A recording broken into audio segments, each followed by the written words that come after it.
Okay, today we're just doing a real quick video changing the air filter 2015 Chrysler 200C with the 4-cylinder 2.4 liter engine. You'll see your engine air filter is inside here.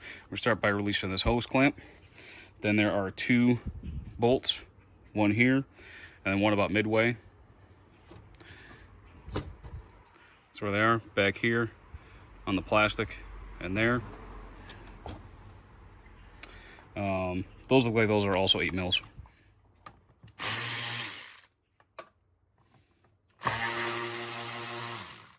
There's also a 3rd bolt right down here. So 1, 2, middle way, 3 on the end.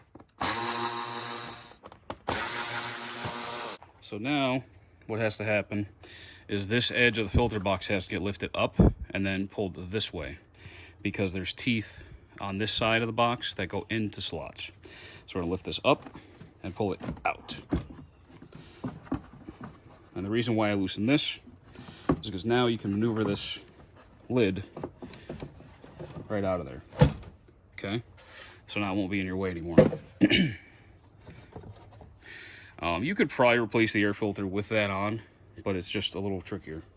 So you see how this is set in here, and there's grooves here, 1, 2, 3 grooves, and then these 3 teeth engage with that groove. So that's why when you put it back in, you have to put it in those grooves, then push it down.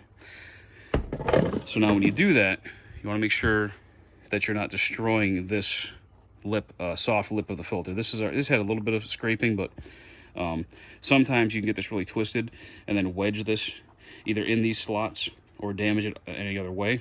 So you want to be careful that when you put that, make sure the filter's all the way down and keep this foam pressed down a little bit when you stick that in here in a minute. I'll show you what you're doing there. So this just lifts out. This is actually not terrible. This I'm just doing as a preventative maintenance on this car, because the car's got about 112,000 miles. I'm not sure when the last time it was done. So, plus these are inexpensive.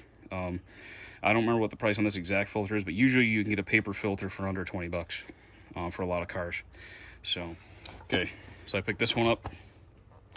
Fram CA11948. That's what's supposed to fit it. Hopefully they didn't lie to me.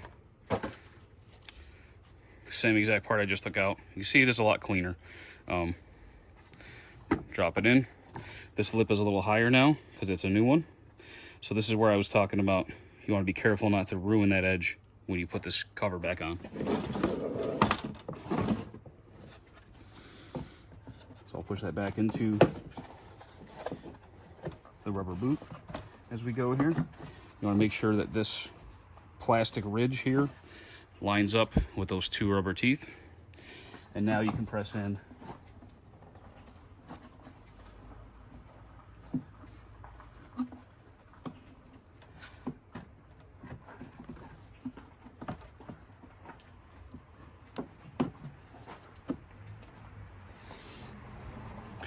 so you know they're in when you can see the teeth coming out the other side of these slots out here. So that's in.